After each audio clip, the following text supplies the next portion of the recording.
여러분 안녕하십니까? 730 국회의원 보궐선거 후보자 토론회 진행을 맡은 이지훈입니다. 이번 730 재보궐선거는 이 미니 총선이라고 불릴 만큼 그 규모나 정치적 의미에서 중요한 선거라고 할 수 있습니다. 특별히 우리 지역을 대표하는 국회의원을 선출한다는 점에서 큰 의미가 있는데요. 그래서 오늘은 후보자들의 공약과 이 자질을 꼼꼼히 검증해 볼 수 있는 시간을 마련했습니다. 오늘 이 시간이 유권자들의 선택에 많은 도움이 되길 바라면서 김포시 선거방송 토론위원회가 주관하고 CJ 헬로비전이 중계하는 730 국회의원 보궐선거 후보자 토론회. 이번 선거에는 모두 5명의 후보자가 등록을 했는데요. 이 공직선거법 제82조 2의 기준에 따라 초청 대상 후보자 3분을 모시고 토론회를 진행하도록 하겠습니다. 그럼 후보자들을 소개해드리도록 하겠습니다. 이 좌석은 앞서 뽑으신 추첨에 따라 순서대로 앉아 계신데요. 제 왼쪽에 앉아 계신 후보부터 소개해드리도록 하겠습니다. 자, 기호 1번 새누리당 홍철호 후보입니다. 존경하고 사랑하는 김포 시민 여러분 안녕하십니까? 새누리당 기호 1번 홍철호입니다. 자, 기호 2번 새정치민주연합 김두관 후보입니다. 시민 여러분 반갑습니다.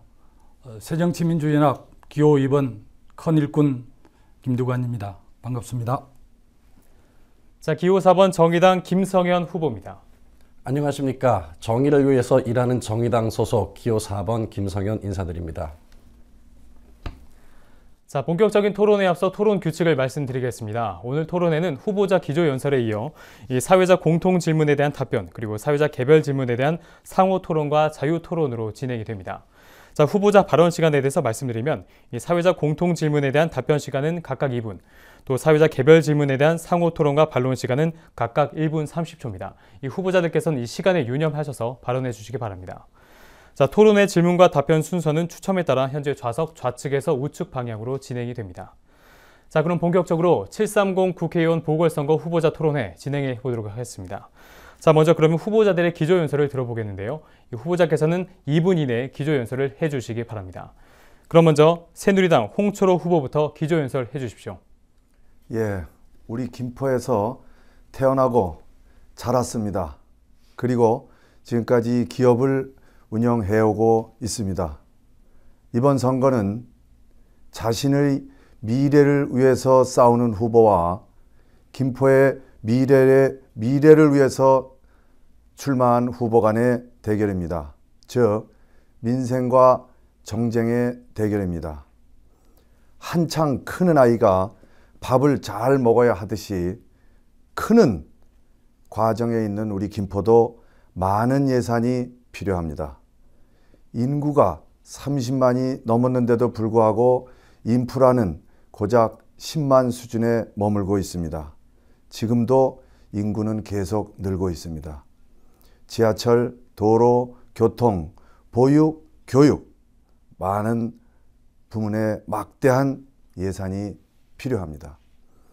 저는 중앙정부와 남경필 경기도지사 그리고 유정복 인천시장과 협의해서 많은 예산을 가져올 준비를 마쳤습니다. 저희 당도 이미 저에게 김포 발전을 위한 확실한 약속을 주셨습니다. 중앙정부와 여당을 움직여서 우리 김포를 발전시킬 수 있는 후보, 저는 이미 한강 평화로 건설을 당 대표와 조속한 시일 내에 추진하기로 이미 약속하였습니다. 우리 김포에서 맨손으로 기업을 일궜듯이 제가 당선되면 이제 정치라는 새로운 영역으로 나가서 내 사업을 시작할 때보다 더 억척스럽게 일하는 국회의원이 되겠습니다. 감사합니다. 자, 다음은 김두관 후보 기조연설 해주십시오. 사랑하고 존경하는 김포 시민 여러분, 큰 일꾼 기호 2번 김두관입니다. 우리 김포시는 정말 빠르게 성장하고 있습니다. 빠르게 성장함에 따라 도시교통 문제, 교육 문제, 문화시설 확충 문제 등 여러 가지 현안들이 많이 있습니다. 이번 730 재보궐선거는 작은 살림살이를 책임지는 시의원, 도의원을 뽑는 선거가 아닙니다. 김포시가 안고 있는 가장 큰 해난 도시철도 개통에 따른 국비 확보, 또 서울시와 중앙부처의 협의가 필요한 정치력이 필요합니다. 우리 시민들이 어떤 선택을 하느냐에 따라서 50만, 100만의 거대 도시로 발전할 수 있고 또 다른 선택을 하면 우리 김포 꿈은 사라지고 맙니다. 정치와 행정을 잘 알 수 있는 그리고 유능한 실천력이 있는 큰 일꾼을 시민들은 필요로 합니다. 저는 도지사와 국무위원인 행자부 장관의 경험을 살려서 김포시가 새롭게 우리 시민들과 함께 가는 지속가능한 창조도시, 우리 아이들의 꿈과 미래가 있는 도시, 그리고 도농, 구도심, 그리고 신도시가 함께 어우러지는 새로운 김포를 제가 만들겠습니다. 시민 여러분들께서 걱정하시는 바 잘 알고 있습니다. 저는 김포를 제2의 고향으로 삼았습니다. 그리고 제 정치 인생 평생을 김포 시민들과 함께 할 것입니다. 김포는 이제 새로운 미래를 준비하고 있습니다. 새로운 정치력과 행정력, 그리고 시민과 소통하고 시민들의 말씀을 경청하면서 시민과 함께 새로운 미래를 열어갈 후보가 필요합니다. 감사합니다. 고맙습니다. 자, 마지막으로 김성현 후보 기조연설 해주십시오. 존경하고 사랑하는 김포 시민 여러분 안녕하십니까. 정의당 소속 기호 4번 김성현입니다. 날도 많이 더운데 후보들이 유세한다고 돌아다니면서 우리 시민들께 불편을 끼쳐드려 대단히 죄송합니다. 이렇게 불편을 끼쳐가면서까지 보궐선거를 하게 된 이유 잘 아시지 않습니까? 이곳에서 국민의 선택을 받아 국회의원의 직임을 받았던 사람이 개인의 영달을 위해 국회의원 자리를 박차고 버리고 다른 지역으로 떠나갔습니다. 국민이 혈세를 들여서 결국 다시 선거를 하게 되는 것 적절한 일이 아닙니다. 이런 원인 제공자들에 대한 판단 시민 여러분들께서 해주시기를 바랍니다. 김포 시민 여러분들 만나뵈면서 여러 가지 많은 생각을 합니다. 현재 우리나라가 김포만의 문제가 아니라 정의롭지 않은 그런 상황에 놓여 있습니다. 세월호 참사 이후 24일이 100일이 되는데도 아직도 그 문제 하나, 특별법 하나 해결하지 못하는 부끄러운 정치권, 그리고 그것을 바라보는 수많은 가슴이 아파 힘들어하는 국민들이 있음에도 불구하고 구체적으로 누구도 책임지지 않는 상황, 정부, 여당, 거대 야당 모두가 직무를 유기하고 있는 상황에서 여전히 힘들고 어려운 마음을 갖고 계시는 국민 여러분, 부족하지만 정의당 소속 기호 4번 김성현 나섰습니다.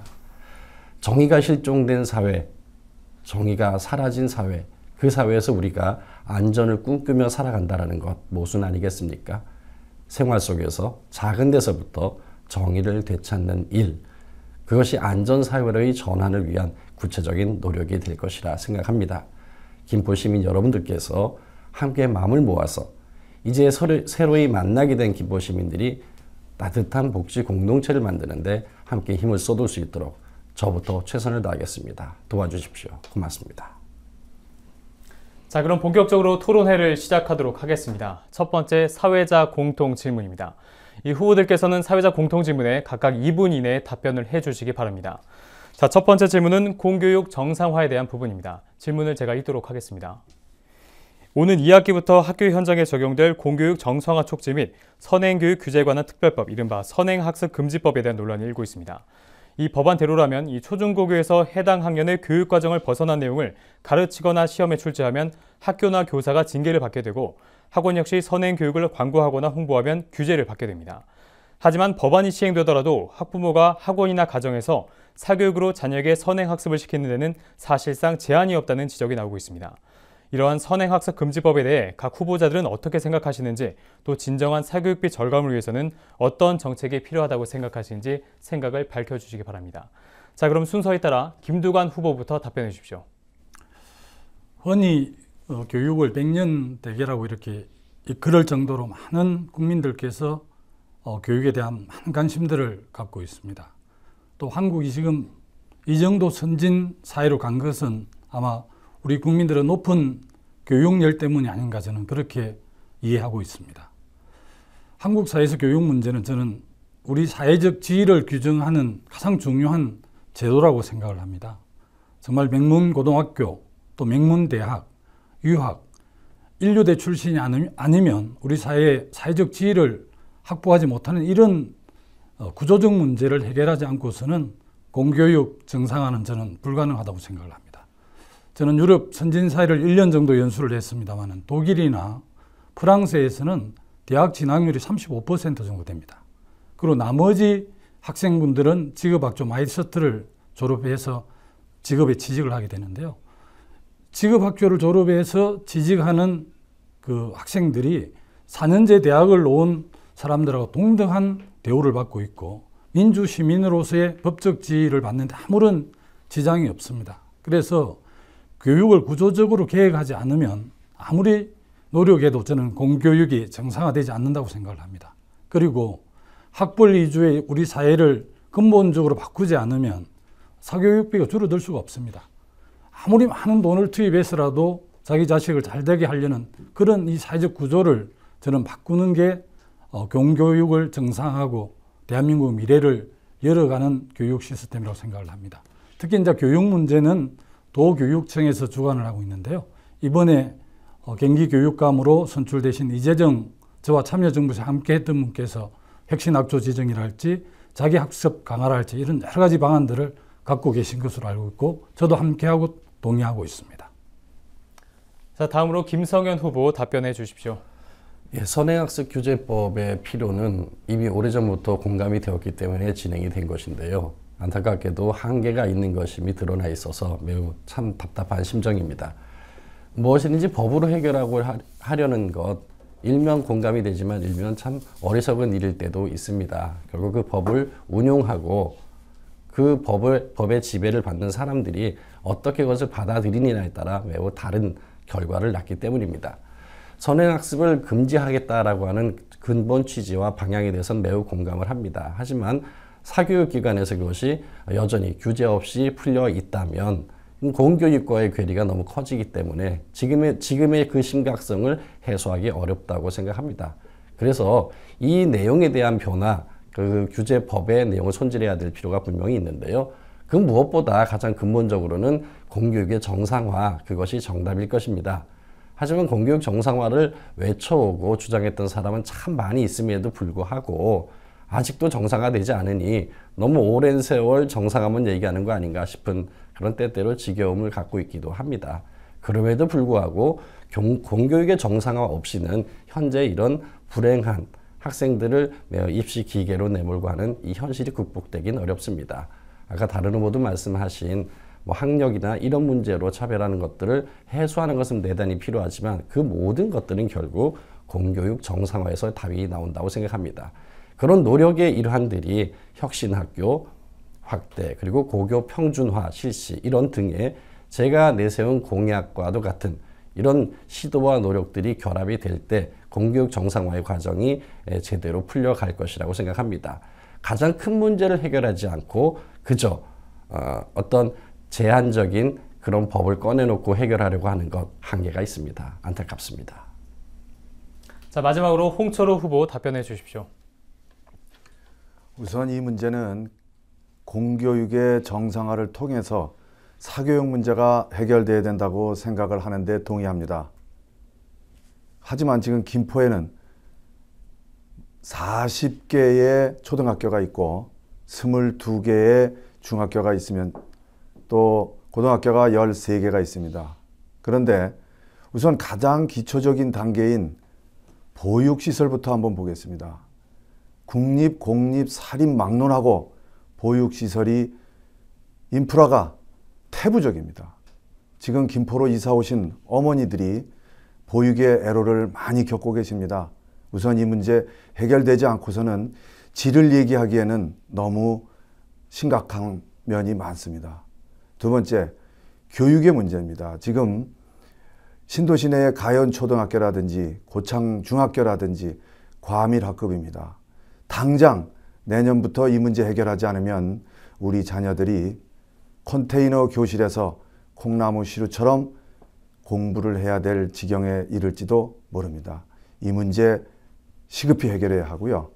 또 30만이 넘는 도시에 걸맞지 않게 저희 교육 인프라 절대 부족입니다. 공공도서관 부족하고요.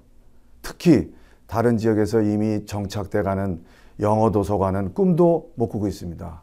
이런 문제, 제가 심각성을 알고 있는 제가 이제 당선되는 즉시 경기도 교육감, 경기도지사, 그리고 저희 당과 긴밀한 협의를 통해서 이 문제부터 먼저 해결을 하고 사교육 문제는 자칫 잘못하다가는 풍선 효과를 유발할 수 있기 때문에 조심스럽게 접근하겠습니다.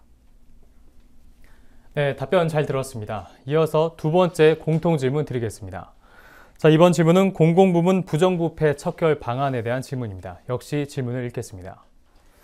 자, 최근 연이은 금융사고로 인해 모피아라는 이름으로 대표되는 금융권 낙하산, 관치인사 논란이 재점화되고 있습니다. 또한 세월호 사태로 인해 해수부 퇴직자들의 재취업 문제로 해피아라는 신종어까지 생겼습니다. 이러한 낙하산 인사는 공공기관의 방만 경영의 원인이라는 주장도 있는데요. 이 낙하산, 관치 인사의 근본적인 해결 방안은 없을까요? 자, 답변 시간 2분입니다. 김성현 후보부터 말씀해 주십시오. 일어나서는 안 될 세월호 참사와 같은 이런 일이 벌어진 배경에는 여러 가지 이유가 있지만 특히 안전불감증이 가장 컸을 겁니다. 하지만 안전불감증만의 문제가 아니라 책임 있는 위치에 있는 사람들이 그 역할을 제대로 했느냐의 문제가 아주 심각하게 다가옵니다. 사회자가 말씀하셨듯이 해피아, 관피아 이런 이야기들이 나옵니다. 나올 수밖에 없는 것은 고위 임원이 퇴직 후에 관리 감독 대상인 그런 단체의 기관에 고액 연봉자로 취업을 하고 또 그들이 로비스트가 되어 활동을 하며 그 후임자들이며 후배인 그 현역 임원들이 또 차후 자기의 퇴직 이후를 생각해서 협조하는 이 별로 바람직하지 않은 이런 카르텔이 형성되어 있는 것, 이런 것도 세월호 참사의 큰 배경 가운데 하나라고 생각합니다. 참 심각한 문제가 아닐 수 없습니다. 국민의 세금을 가지고 자신들의 삶의 안락함, 그리고 퇴직 이후의 편안함, 이런 것을 추진한다는 것, 상식적으로도 합리적이라고 생각할 수 없는데 그럼에도 불구하고 버젓이 진행되고 있다는 현실, 이것이 극복되지 않으면 대한민국의 안전사회로 가는 길이 어둡기만 할 겁니다. 그래서 제가 공약에서 밝힌 바와 같이 선출직 공직자의 국민소환제 도입 또는 고위공무원의 관련기간 5년간 취업 금지, 또 공무원 비위 발생 시 원스트라이크 아웃제, 징벌적 몰수제, 이런 것들을 도입하는 것이 매우 시급하다는 생각을 하게 됩니다. 김포 시민 여러분들께서 저를 선택해 주셔서 제 의회에 들어가게 된다면 가장 먼저 가령 공직자에 대한 부정한 청탁을 막고 대가성이 없더라도 금품 또는 향응을 제공받을 시 형사처벌을 받도록 하는 김영란법을 원안 그대로 통과될 수 있도록 가장 먼저 노력하겠습니다. 자, 이어서 홍철우 후보가 답변해 주십시오. 예, 우선 무엇보다도 가장 상위 개념에 있는 정치가 깨끗해져야 됩니다. 국회에서 법을 만드는 분들이 깨끗하지 않으니까 우선 당선되는 과정부터 신세지는 사람들이 많습니다. 신세지면 갚아야 되고 또 갚는 과정이 어떻게 됩니까? 부정부패가 그 속에서 개입되고 그 속에 끼어들게 되는 거죠, 이제. 그래서 저는 이제 무엇보다도 시급한 것은 우리 정치판 자체에 새로운 인물들이 들어가서 정치판에 새로운 수혈이 들어가서 정치판부터 새바람을 일으켜서 정풍운동이 일어나서 정치판이 바뀌고 정치판에서부터 자기 반성을 할 때 비로소 부정부패의 관치 내지는 부정부패의 꼬리가 악순환이 반복되는 것을 막을 수 있다고 봅니다. 그런 맥락에서 볼 때 김영란법, 공직자윤리법 같은 것들이 아직도 국회에 계류 중에 있습니다. 이 법을 조속히 통과시켜야 됩니다. 이 법의 통과를 왜 국회가 미루는지 제가 국회에 들어가면 소상히 좀 들여다볼 예정입니다. 우리 공직사회는 상당히 유능한 인재들이 있습니다. 그런데 이 유능한 인재들을 패거리를 만들어서 자기 유리한 대로 일종의 부려먹기 위해서 지역, 학연, 혈연 이런 거를 통해서 자꾸 패거리 정치가 되는 것이 우리 사회의 공직자의 가장 큰 부패의 원인이라고 봅니다. 제가 신세지지 않는 신인으로서 이제 국회에 들어가면 이런 것부터 제가 해내겠습니다. 자, 마지막으로 김두관 후보 답변 듣도록 하겠습니다. 우리 국민들께서 100만 공직자에 대한 기대가 매우 높습니다. 정말 기대와 성원에 부응하는지 우리 공직자들께서 한 번은 돌아봐야 될 것 같습니다. 국제투명성기구에서 OECD 선진국 중에서 한국이 꼴찌 부분에 있습니다. 우리 공공부문이 매우 부패해 있다는 것을 이야기하는 것이죠. 저는 공공부문이 핵심되기 위해서는 저는 제도개혁과 의식개혁 그리고 그것을 운영하는 사람들의 리더십이 매우 중요하다고 생각을 합니다. 지금 국회에 계류 중인 100만 원 이상 금품을 수수하면 대가성이 없어도 처벌하는 김영란법 그리고 정관예우 때문에 얼마나 많은 국민들께서 정말 실망하고 우리 공직자들에 대해서 허탈감을 갖습니까? 정관예우 금지법 이런 제도를 만들어야 하고 또 우리 국민들께서도 이제 정말 국제사회가 요구하는 수준의 그런 투명도를 높여내야 합니다. 그래야만이 정말 무역대국으로서의 글로벌 시대 경쟁에서 우리가 살아남을 수 있다고 저는 그렇게 생각을 합니다. 아무리 좋은 제도와 시스템을 만들어도 그것을 운용하는 기관장이랄까 지휘관들이 제대로 리더십을 발휘하지 않으면 우리 한국 사회는 한 발짝도 저는 나아갈 수 없다라고 확신을 하고 있습니다. 기관장들의 리더십이 매우 중요하고 우리 국민들도 이제 새롭게 그런 이 부패 문화를 단절하겠다는 그런 강한 의지가 저는 필요하다고 생각을 합니다.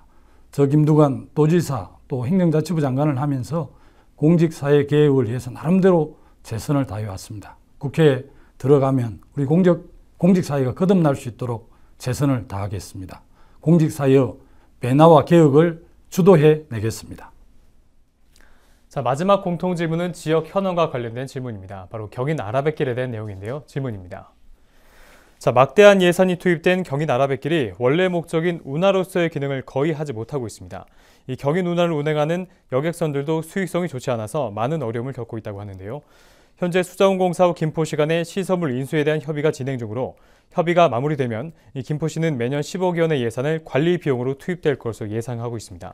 자, 각 후보자께서는 자칫 김포시의 재정적 부담이 될 수 있는 경인 아라뱃길을 어떻게 활성화시킬 계획이 있으신지 말씀해 주시기 바랍니다. 역시 답변 시간 2분입니다. 홍철호 후보부터 답변해 주십시오. 예, 경인 아라뱃길은 아시다시피 고촌 전월이 일대에 조성되어 있습니다. 조성될 당시에만 해도 물류를 하는 목적도 있었지만 습관적으로 발생하는 그 수해 피해로부터의 그 기능도 같이 가지고 만들어진 수로입니다. 그런데 이것이 이제 지금 현재 기능상으로만 볼 때는 단순 물류 수송만 하는 지금 기능 약간 있습니다. 그리고 나머지는 풍치지구처럼 지금 조성되어 있는데요. 그것 중에서도 가장 돈이 많이 들어가는 쪽 부분이 저희 수자원공사로부터 김포로 넘어오는 협상이 진행되고 있습니다. 저는 결론부터 말씀드리자면 인수에는 긍정적이어야 된다. 다만 인수 조건과 관련해서는 꼼꼼히 따져서 우리 시의 재정적 부담이 없는 범위 내에서 인수가 돼야 될 것 같고 이 가운데서 국회의원의 역할이 상당히 중요하다고 생각을 합니다. 이것을 어느 분들은 부정적 시각으로 봅니다. 그러나 이렇게 돈이 많이 들어간 사업을 김포시 자체적으로는 할 수가 없습니다. 이제 잘 만들어진 막대한 재정이 투입된 이 아라뱃길을 우리가 인수해야 되는 것은 분명합니다. 인수해서 지금처럼 물류기지라든지 종합물류센터라든지 백화점이라든지 호텔을 짓는 것도 중요하지만 이제 그것과는 좀 더 다른 각도에서 제가 국제 테마 공원을 만드는 것을 구상하고 있습니다. 이것을 통해서 관광객을 많이 모으고 지역경제 활성화에도 많은 도움이 될 수 있으리라고 자신합니다. 자, 다음은 김두관 후보 답변해 주십시오. 경인 아라뱃길 사업은 2009년 이명박 정부에서 2조 2,500억이라는 막대한 예산을 투입을 해서 완공을 했습니다. 일명 미니운하라고 그러는데요. 여기에 오세훈 전 서울시장까지 가세를 해서 마무리가 됐죠. 지금 수자원공사에서 김포시에 지금 인수를 요청하고 있습니다. 그러나 재정이 취약한 김포시로서는 이것을 인수해서 관리 운영하는 데 막대한 예산이 들어갑니다. 이 문제와 관련해서도 수자원공사 그리고 수자원공사를 관리 감독하는 국토교통부하고도 정말 정치력을 발휘해야 가능하다라고 저는 그렇게 생각을 합니다. 지금 한중 FTA를 바라보고 있는데요. 고촌 물류단지의 한중 FTA 전쟁기지 이런 것을 개발을 통해서 경인 아래바퀴를 좀 더 활성화하고 전체적으로 김포시의 지역 경제에 크게 기여할 수 있도록 노력을 하겠습니다. 그 당시 정부에서 이명박 정부에서는 3조 원의 생산 유발 효과가 있고 2만 5천 명의 새로운 일자리를 만들어낸다 이렇게 공약을 했지만 그 공약이 정말 상당히 허구였다는 게 지금 증명이 되고 있습니다. 저는 경남도지사 시절 4대강 사업 중에서 낙동강 사업에 대해서 정부와 첨예하게 대립하고 잘못된 부분을 또 지적하고 또 행정소송까지 해서 지금 재판에 계류 중에 있습니다. 4대강 사업을 했을 그 당시 수질 개선, 수자원 확보 여러 가지 제안들을 했지만 지금 우리 국민들이 느끼는 심정은 약 30조에 가까운 막대한 예산을 정말 잘못 집행했다.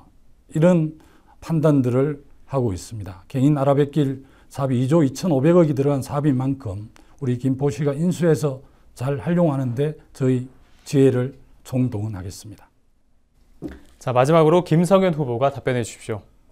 이명박 정부의 대표적인 실패한 국책 사업, 4대강과 그다음에 경인 아라뱃길이라고 생각합니다. 이게 애초에 시작할 때부터 의도가 있다, 적절치 않다, 환경 파괴가 있어서 안 된다, 제대로 활용될 방안이 없다, 돈만 낭비한다, 이런 시민단체 또는 전문가들의 많은 지적이 있었습니다. 그럼에도 불구하고 강행을 하여 총 2조 6,759억 원이나 투입을 했음에도 불구하고 그것이 지금 가보신 분은 아시겠지만 굉장히 황량하고 의미 없게 방치되어 있는 분위기를 우리가 보실 수가 있습니다. 지난 정부에서는 굉장히 큰 사고를 쳐서 이제 문제는 뭐냐면 너무나 많은 사람이 그 가운데 같이 개입이 되어 있어서 큰 문제가 되었음에도 불구하고 누구의 책임인지 묻기도 어려워지는 그런 난감함이 좀 있었습니다. 이 문제 현재 거액을 들이고도 제대로 활용하지 못하는 상황이 있는 것, 누군가 책임을 지고 원인부터 분석해야 되지 않습니까? 갑자기 굉장히 많은 물동량을 컨테이너 물동량을 옮기겠다고 했었지만 한국개발연구원에서 말했던 예측했던 29만 4천 TEU의 8.9%인 26,300 TEU만 이동하고 있습니다. 8.9%가 뭡니까? 그러니까 예측도 틀렸습니다. 그러니까 애초에 하지 않았어야 될 일을 진행했다라는 것이 가장 큰 문제이고요. 그다음 이 서울과 연결해서 뭐 서해뱃길과 연결하겠다, 또 무역항 서울항을 만들겠다, 이런 이야기들이 있었지만 결국 박원순 시장인 그 모든 것들을 취소했습니다. 불가능하다는 얘기죠. 예산만 낭비되고 활용할 방안이 없다라는 판단을 내린 겁니다. 그걸 김포해 준다고요? 서로 관리권을 지금 넘기기 위해서 싸우는 상황 아닙니까? 무책임하게 그걸 맡아서 혈세가만 계속 쏟아부어야 되는 상황이 된다면 이것은 받아서는 안 될 일이고 정상화가 먼저 우선이라고 생각합니다. 이상입니다. 네, 후보자들의 답변 잘 들었습니다. 자, 이번 토론은 사회자인 제가 후보자들에게 개별 질문을 드리면 그 답변을 듣고 나머지 후보자들과 상호 토론을 하는 방식으로 진행을 해보겠습니다. 자, 이번 토론의 발언 시간은 1분 30초입니다. 제일 먼저 김두관 후보에게 제가 질문을 드리도록 하겠습니다. 자, 질문은 김포 시민의 삶의 질 향상 방안에 대한 내용입니다. 질문입니다. 자, 과거 우리나라는 성장 위주의 경제 정책으로 무분별하게 공장 등이 설립되었고, 이러한 성장 전략의 결과 아직도 구도시험 지역 곳곳에서는 공장과 주거 지역의 혼재 등으로 인한 환경 문제, 또 문화시설 부족 등으로 씨름하고 있습니다. 이제는 양적 성장에서 벗어나 삶의 질을 논의하고 추구해야 할 시기입니다. 자, 각 후보자께서는 김포 시민의 삶의 질을 향상시키기 위해서 어떠한 정책이 필요하다고 생각하시는지 말씀해 주시기 바랍니다. 자, 1분 30초 내에 김두관 후보부터 말씀해 주십시오. 지방정부, 특히 김포시가 존재하는 가장 근본적인 이유는 33만에 가까운 우리 시민들의 삶의 질을 높여내는 문제를 우리 공무원들이 공공서비스를 통해서 시민들에게 하는 것이라고 생각을 합니다. 도시가 빠르게 성장하면서 도시 기반 시설은 물론이고 복지와 환경 또 문화시설이 태부적이지 않습니까? 이런 점들을 해결하지 않고서는 우리 김포 시민들의 삶의 질을 저는 높이낼 수 없다라고 확신을 합니다. 특히 우리 김포시는 통진, 양곡, 얼곡, 대곡, 하승면 5개 읍면에는 정말 무분별하게 공장이 한 7,000여 개 들어와 있어서 그 난개발을 보면서 저는 참으로 안타까운 생각이 참 많이 들었습니다. 난개발에 따른 여러 가지 환경 오염들이 있기 때문에 그 점들을 잘 이렇게 유념해서 이 환경 규제를 통해서 이 문제를 저는 해결해야 한다 보고 있고요. 한강 신도시에는 변변한 도서관 하나가 없습니다. LH에서 한강 신도시를 개발할 때 도서관을 지어주겠다 이렇게 약속을 했는데 그 약속이 지금 지켜지지 않고 있습니다. 저는 LH를 설득하고 또 시민과 함께 압박을 해서 이 김포 시민들의 삶의 질이 최소한 보장될 수 있도록 도서관, 문화시설을 확충하는 데 제 역량을 총동원하겠습니다. 자, 김성현 후보, 김두관 후보에게 1분 30초 내로 보충 질문이나 반론하실 수 있습니다. 김두관 후보께서 말씀하신 삶의 질 높이는 방안 공감하는 부분이 많습니다. 정치, 경제, 사회, 문화, 교육, 복지 다양한 분야가 모두 한꺼번에 발전을 해 그것이 삶의 질이 올라가는 것인데 그렇기 때문에 함께 해야 될 일이 너무 많습니다. 김두관 후보께서 말씀하신 부분 공감하면서 추가로 이런 부분도 있다는 말씀을 좀 드리고 싶습니다. 함께 생각해 보시죠. 가장 먼저 우리 김포시에서 이 급격히 인구가 늘면서 준비되지 못한 아직 혼란을 겪는 것이 교육 부분이라고 생각합니다. 모든 부분 다 신경 써야 되겠지만 교육 부분에 가장 먼저 우선순위를 둔다면 해결 방안이 보일 것이다 생각합니다. 보육시설의 대폭 확대, 현재 국공립 어린이집 시설의 비율이 4.8%로 매우 낮습니다. 인근 시도에 비해서. 그것을 먼저 잘 확대해 놓는 것, 그리고 혁신학교를 초중고에 대폭 확대하는 것, 그것을 통해서 평준화까지 이어가는 것이 필요합니다. 그렇게 보육시설과 초중고생들, 청소년들, 학령기에 있는 아이들에게 교육이 굉장히 창의적이고 개성 있는 사회성이 있고 공공성을 따를 수 있는 그런 교육의 시스템을 보여준다면 이제 그로 인하여 그 부모들 세대, 한참 일하고 노력해야 될 세대들에게도 삶의 질이 높아지는 것이고 그런 나 살기 바빠서 어른들도 못 모시는 상황이 아니라 그 조건이 될 때 어르신들 함께 잘 모시는 어린아이부터 어른까지 따뜻한 삶이 되지 않겠나 싶은 생각인데 공감하십니까? 전적으로 자, 김두관 후보 방금 받은 질문에 대해서 답변해 주십시오. 예, 전적으로 공감을 하고요. 지금 국가적 아젠다로 되고 있는 저출산 고령화 문제 해소되지 않고 있습니다. 근본적인 이유는 우리 어린이를 키우기 참으로 힘들죠. 보육하기 힘듭니다. 그리고 또 정말 아까 우리 공교육에서도 나왔지만 정말 자녀들을 좋은 환경에서 교육하기가 참으로 어렵습니다. 이런 문제들을 제대로 해소하지 않고서 삶의 질이 높아질 수 없는 것이죠. 저는 김포시가 이 구도심과 신도시, 이 농촌지역 도농복합된 도시인데 이런 특성들을 잘 고려해서 그 지역 특성에 맞는 문화예술시설 그리고 어린이집 운영, 특히 한강 신도시와 관련해서는 유치원이 절대적으로 부족해서 10명 중에 한 3명 정도가 유치원에 입학할 수 없는 그런 환경이 지금 조성되고 있습니다. 그래서 이 문제를 해소하기 위해서는 특별하게 우리 시장님의 노력이 필요하고 또 7월 30일 시민들의 선택을 받는 국회의원께서 또 국회 차원에서 중앙부처 차원에서 이 문제를 해소할 수 있는 근본적인 대책이라 할까 제도를 마련해야 하고 그런 일을 해내는 데 있어서 김두관이 가장 적임자임을 시민들께 적극 호소를 드릴 계획입니다. 자, 이번에는 홍철호 후보가 김두관 후보에게 1분 30초 내로 보충 질문이나 반론해 주시기 바랍니다. 예, 김두관 후보께서 환경 문제 또 도서관 부족 문제를 가지고 삶의 질 향상을 말씀하셨습니다. 물론 원론적 문제 제기 차원에서 저도 맞다고 생각을 하고 동의합니다. 그렇지만 저는 이런 생각을 해봤습니다. 과연 실현 가능한 삶의 질 향상 대책은 없을까? 제가 생각했는데 우선 어르신에 관한 문제를 한번 생각해 봤습니다.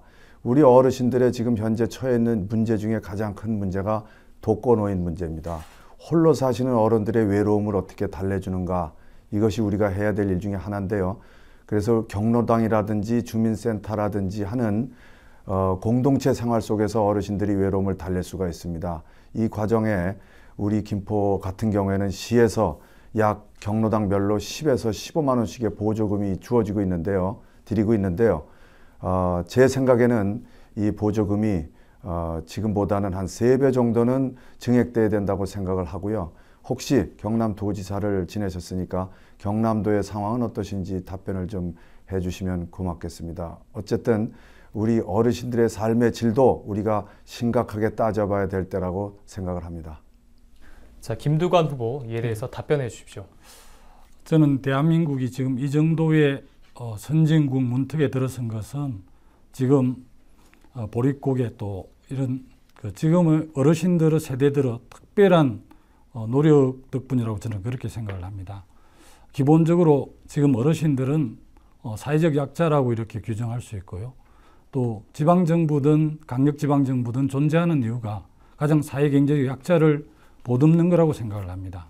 특히 어르신들은 한국 산업화에 가장 기여한 세대이기 때문에 이분들께서 노후 생활을 편안하게 보낼 수 있도록 제가 경남에 있을 때 노인 어르신들이 이렇게 치아가 나쁜 어르신들이 많습니다. 노인 틀니 보급 사업을 제가 적극적으로 전개를 했고요. 또 보호자 없는 병원을 도입을 해서 환자 한 분이 입원했을 때 가족들이 그에 매달리지 않고 생산 현장에 적극적으로 활동할 수 있도록 그렇게 했었습니다. 그래서 경상남도에서 시행한 주요 정책에 대해서 다른 시도에서 벤치마킹을 해서 참 많이 이렇게 활용을 했었습니다. 그리고 또 지난 대선 과정에서 여야 후보들께서 노인 기초연금을 비롯해서 노인 복지 정책에 대해서 많은 공약을 했음에도 불구하고 국회에서 입법으로 뒷받침하지 못했습니다. 저는 국회 차원에서 지난 대선 과정에서 여야 주요 후보들이 약속했던, 특히 박근혜 지금 대통령께서 약속했던 부분들을 지키는 게 매우 중요하다고 바라보고 있습니다.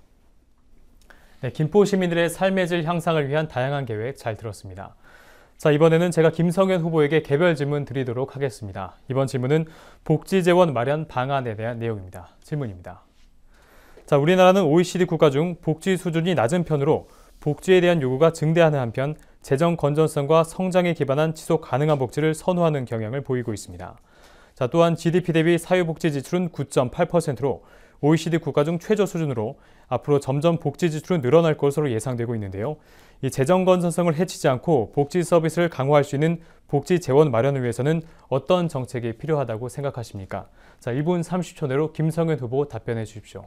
대한민국이 복지 국가로 가기 위한 과정 꼭 필요합니다. 그리고 복지 국가로서의 전환에 대한 공감을 하는 국민들이 대다수입니다. 그런데 그 복지 국가로 가기 위해서는 분명히 재정이 필요합니다. 그 재정을 통하여서 잘 운영하는 것, 그것이 정부의 역할이기도 하고요. 그런데 정부가 다양한 공약을 내세우면서 복지 공약을 내세웠지만 실제 그것을 이루기 위한 재원에 대한 대책이 사실상 입에 발린 소리일 뿐 제대로 된 것이 없었습니다. 그리고 여전히 복지 공약을 내세웁니다. 이것은 참 심각한 문제가 아닐 수 없는데요. 이렇게 된 문제는 결국 재정 건전성의 문제를 야기하게 된 것인데 그 원인은 뭐겠습니까? 부자 감세 때문입니다. 이명박 정부에서 대규모 감세를 했죠. 29조 원 정도 됩니다. 또 부동산 시장 활성화 명목으로 취득세 감면한 바 있습니다. 무려 13조 원의 감면이 이루어졌습니다. 이렇게 많은 돈을, 많은 재정을 들어올 수 있는 길을 막아놓은 상태에서 복지가 확대될 수 있다라고 말하는 것. 참 말이 안 되는 상황인데도 그 말을 합니다. 그래서 지속 가능한 재정을 위해서는 세입이 필요합니다. 들어오는 만큼 나가도록 일을 해야 되기 때문에 그 세입을 확대해야 되는 것은 어떻겠습니까? 그 전에 잘못해서 잘못된 정책이었던 부자 감세 정책을 다시 원래로 돌려놓는 것. 부자 감세 철회와 또 하나는 공평과세 원칙에 입각한 그래서 사회복지 사업에 지출되는 목적세를 도입하는 것이 필요하다. 저는 그렇게 생각합니다. 자, 홍철호 후보, 김성현 후보에게 보충 질문 또는 반론하실 수 있습니다. 예, 김성현 후보께서 지금 좋은 지적을 하셨습니다. 저희 새누리당이 지금 집권당으로서 그런 부분에 있어서 많은 고민을 하고 있다는 점 지적해드리고 싶고요. 복지는 사각지대가 참 중요합니다. 송파, 세모녀, 살인, 피살, 자살 사건으로다가 우리가 사회에 지금 경종이 울려져 있는 상태인데요. 그래서 새누리당은 그것에 대한 근본적인 해결을 하기 위해서 복지 체감 100도시 점검반을 운영을 하려고 지금 준비하고 있습니다. 그래서 이제 만약에 그것이 잘 된다면 현장의 목소리를 생생하게 청취해서 정책에 바로 실질적인 정책으로 반영될 수 있는 체제가 마련되는 것이고요. 또 사회복지가 지금 전담 공무원이 태부적입니다. 그래서 사회복지 전담 공무원을 5,000명을 증원을 하려고 합니다. 이것은 미룰 수 있는 사안이 아닙니다. 그래서 복지 업무에만 전념토록 할 예정입니다. 그리고 좋은 이웃들 민간 자원봉사단체를 구성해서 계속 그런 복지 소외계층을 위한 사업을 구상 중에 있습니다. 혹시 새누리당 복지와 관련돼서 김성현 후보께서는 또 다른 좋은 정책을 갖고 계시면 저희 새누리당에게 제안해 주시면 고맙겠습니다. 자, 김성현 후보 보충 답변해 주십시오. 공감해 주시는 부분이 있어서 참 고맙습니다. 홍 후보님 생각해 보자고요. 회사를 경영하시지 않습니까? 수입은 막 줄어들고 있는데 직원들의 복지는 확대하겠다고 경영자시니까 말씀하시면 직원들이 믿겠습니까? 안 믿습니다. 그러니까 수입이 늘 만큼의 대책을 제대로 세워야 하는 것 아니겠습니까? 그러니까 재정 건전성, 지출 축소를 통해서 맞추는 것 합당한 방법이 아닙니다. 제대로 된 세금을 제대로 걷어서 그것이 곧 조세 정의인데요. 이 정의로운 세금을 내는 것, 떳떳하게 내고 떳떳하게 활용할 수 있는 것, 그것이 지금 우리 시대에 필요한 일이라고 생각합니다. 그러니까 근본적인 대책은 바로 조세 정의 차원의 부자 감세 철회, 그것이 답입니다. 아까 말씀하셨던 그 독거노인들을 위해서 2~3배로 수당을 늘려야 된다고 말씀하신 그 내용에 참 크게 공감을 하는데요. 그것이 정말 이루어지길 원한다면 부자 감세 철회를 해야죠. 그리고 목적세를 걷어야죠. 제대로 걷어서 정의롭게 떳떳하게 부정부패 없는 상황에서의 지출이 가능하도록 투명한 관리하는 것, 그것이 정부의 역할이 아닐까 싶습니다.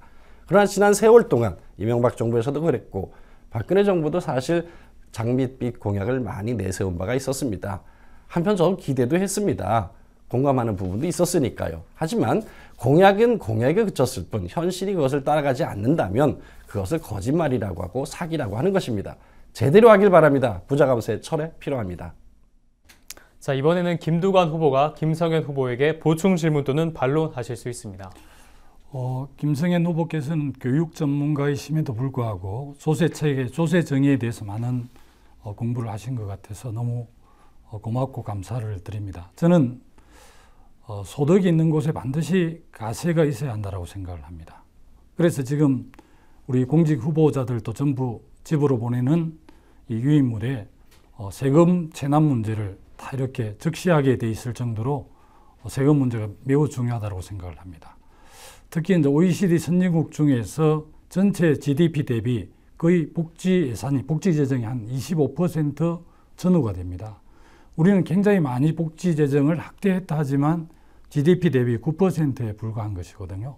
최근 유럽 선진국 일부에서 한 27% 복지 재정을 25% 정도 이렇게 내렸는데 한국의 상당수 언론에서 봐라, 유럽의 선진국들도 복지 재정을 축소하지 않느냐, 한국은 너무 복지 예산이 많다, 이렇게 보도를 하는 거 보면서 너무 그 부분에 대해서 언론인들이 알면서 그렇게 했는지 아니면 정치적 의도를 가지고 그렇게 몰아갔는지는 모르지만 한국은 복지 재정을 훨씬 더 확대해야 하고, 그런 측면에서 저는 당과 정부가 정세라는 그런 큰 결심도 해야만이 해결할 수 있다, 그렇게 바라보고 있고, 지방재정과 국세 비율도 8:2에서 6:4 정도로 조정돼야 한다고 생각을 합니다.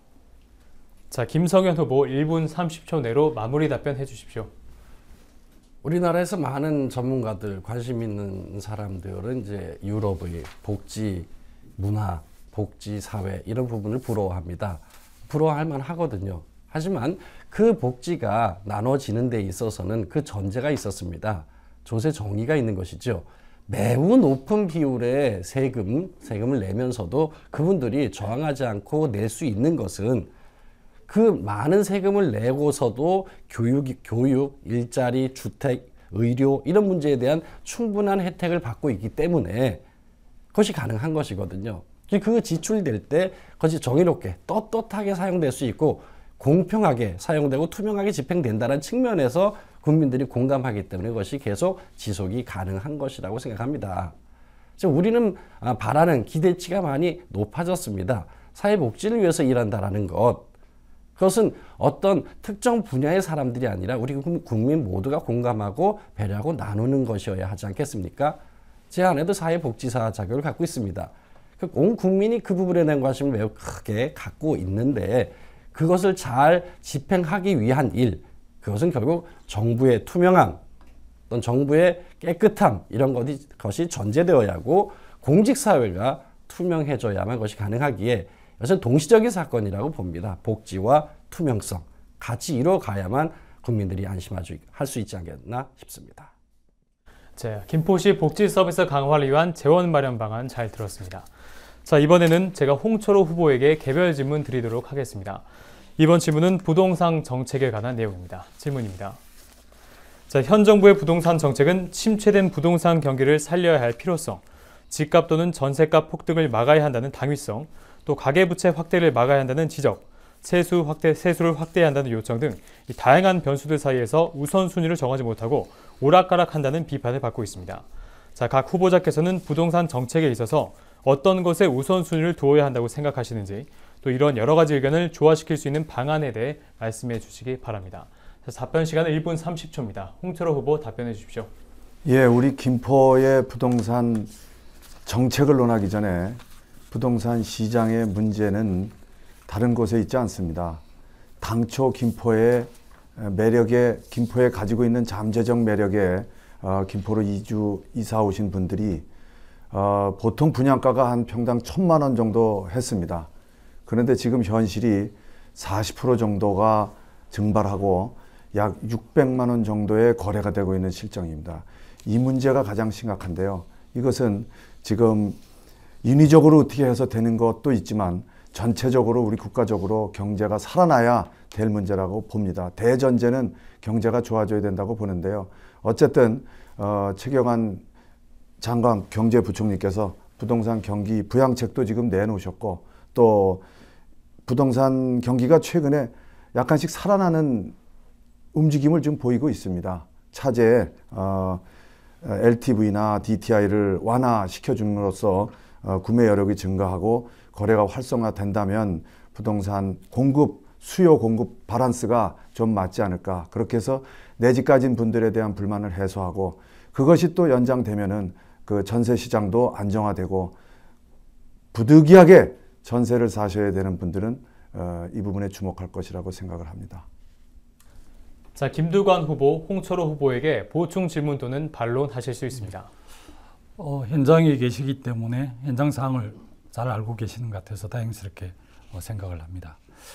김포는 한 75% 지금 서울에서 이렇게 전월세 폭등으로 인해서 오신 분들이 있고 또 새로운 기회를 찾아오신 분들도 많이 있습니다.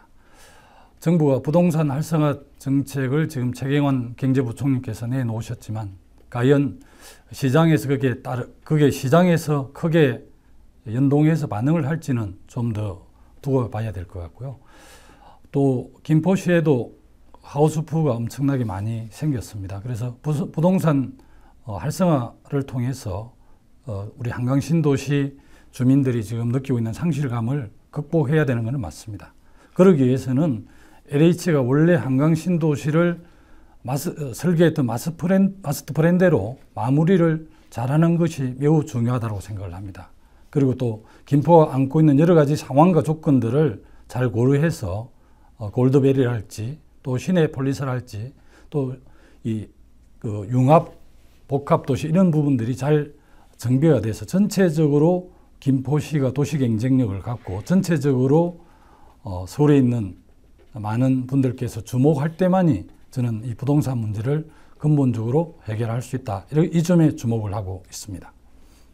자, 홍철호 후보 답변해 주십시오. 예, 질문은 딱 뚜렷하게 주신 것 같지 않아서 제가 그러면은 몇 말씀 드리도록 하겠습니다. 우선 부동산 시장 쪽은 단기적으로 인위적으로 부양하는 것도 물론 필요합니다. 그렇지만 근본적인 것이 해결되지 않고서는 그것이 곧 거품이 돼서 다시 빠집니다. 그래서 제가 생각하는 것은 김포 한강 평화라든지 김포 지역의 내수를 활성화시킬 수 있는 어떤 요인들이 차근차근 진행되고 그것이 완성이 될 때 김포의 전반적인 가치는 올라간다고 봅니다. 현재 김포가 가지고 있는 가치에 비해서 김포가 저평가되고 있다는 것은 시민 여러분이 너무나 잘 알고 계실 겁니다. 이제 교육이나 보육 문제 이것이 이제 정상화를 찾고 또 지금 착공되고 있는 지하철 이것이 2017년 조기 완공이 된다면은 아마 시민 여러분이 지금 불만으로 생각하고 계시는 내 집, 내 부동산에 대한 가치가 제값을 찾지 않을까 그렇게 생각을 하고요. 우선 제일 중요한 것은 살기 좋은 도시를 만들고 그것이 시민들로부터 공감대를 형성하는 방법을 빨리 구축하는 것이라고 생각을 합니다. 자, 이번에는 김성현 후보가 홍철호 후보에게 보충 질문 또는 반론하실 수 있습니다. 예, 홍 후보님 홍보물을 관심 있게 보았습니다. 김포의 가치를 높이겠다 이렇게 하시고 블로그에 보면 노골적으로 홍철호의 집값 올리기 프로젝트 이렇게 써 있습니다. 집값 올려서 뭐 하실 건데요? 우리나라의 주택보급률은 100%가 넘었습니다. 그러면 집이 2채 이상 있는 사람은 그 집값이 오르면 오를수록 차액을 버는 것이기 때문에 이득이라고 할 수 있겠으나 대부분의 국민들이 집을 한 채 갖기도 쉽지 않은 상황에서 한 채만 있는 사람들에게는 오히려 집값이 오를수록 아이들이 커가서 조금 더 넓은 공간으로 이사 가고 싶은 사람들 너무나 천정부지로 뛰어서 이사 갈 수가 없습니다. 그럼 국민들에게 삶의 질을 낮추는 결과를 낳습니다. 좋은 일이 아니죠. 최근에는 주택담보 인정 비율과 총부채 상환 비율 이것을 자꾸 확대하겠다라는 박근혜 정부의 정책이 나왔습니다. 이게 매우 심각한 일일 수밖에 없습니다. 왜냐하면 가령 소득이 없는 자산가 또는 은퇴자를 대상으로 이런 제도를 적용해 보십시오. 그럼 대출은 되는데 대출 비율이 높아져서 많은 대출을 하고 그 많은 대출을 갖고 집을 샀는데 그래서 갚을 수 없습니다. 그래서 하우스푸어 나오지 않습니까? 집값 못 갚으면 바로 집을 빼앗아 가겠다라고 하는 것. 이것은 약탈적인 대출이라고 말할 수 있습니다. 이런 위험한 선택, 더불어 사는 도시를 만드는 노력을 기울이는 것은 매우 존중하고 저도 함께 하고 싶지만 이렇게 하우스푸어를 양산하고 불안하게 하는 주거, 이것은 결코 동의할 수 없는 일인데 어떻게 생각하십니까? 자, 홍철호 후보 반론이 나왔는데요. 답변해 주십시오. 예, 그것은 제가 올린 페이스북이나 블로그를 좀 제대로 꼼꼼하게 좀 살펴보셨으면 하는 아쉬움이 있습니다. 제가 말씀드리는 집값 올리기 프로젝트라고 하는 것은 좀 전에 말씀드린 대로 현재 가치가 저평가되어 있다. 그런데 제가 이것을 그냥 상징적인 구호로만 얘기할 수는 없습니다. 김포의 집값이 올라가야 된다. 김포는 집값이 너무 저평가되어 있다. 이런 상징적인 얘기만 할 수는 없고요. 그래서 제가 원론적인 차원에서 김포의 집값이 제값을 찾아야 된다는 의미에서 프로젝트를 그렇게 말씀드린 거고요. 그거로 인해서 혹시 아직도 집을 마련하지 못한 분들에 대해서 오해가 있으셨다면 그 부분에 대한 것은 제가 깊은 이해를 못하고 말씀드린 것은 아니라는 점을 꼭 이해해 주시기 바라고요. 근본적으로 지금 김포의 집값 올리기 프로젝트라고 하는 것은 김포의 가치를 올리자 하는 상징적인 구호라는 점 또한 이해를 해 주시기 바랍니다. 제가 집값 인프레를 얘기하는 것이 아니라는 점만큼은 분명하게 말씀드리고 싶습니다. 고맙습니다. 자, 답변 잘 들었습니다. 이 세 후보자들의 답변을 들어보니 김포시 발전에 대해서는 걱정하지 않아도 될 것 같다는 생각이 듭니다. 자, 이번에는 후보자들이 상대 후보들과 자유롭게 토론하는 자유토론 시간입니다. 자, 토론의 주제는 대중교통 활성화 및 교통체증 해결 방안인데요. 질문입니다. 자, 김포시는 서울 등 인근 지역으로 출근 또는 이동하는 시민이 많은 지역적 특색을 띠고 있습니다. 이로 인해 많은 김포 시민들은 교통에 대한 관심이 매우 높을 것으로 나타나고 있는데요. 이 후보자께서는 김포 경전철 조기 개통, 광역버스 입석 금지, 일산대교 통행로 징수, 48번 국도 교통 정체 등 김포시 교통 전반에 대해 자유롭게 토론해 주시기 바랍니다. 자, 진행 순서에 따라 먼저 김두관 후보가 주도권을 갖고 김성현 후보에게 1분 내로 질문해 주시기 바랍니다. 우리 김포시는 서울에서 가장 가까이 있으면서도 어떻게 보면 가장 소외되어 있는 곳이기도 하고요.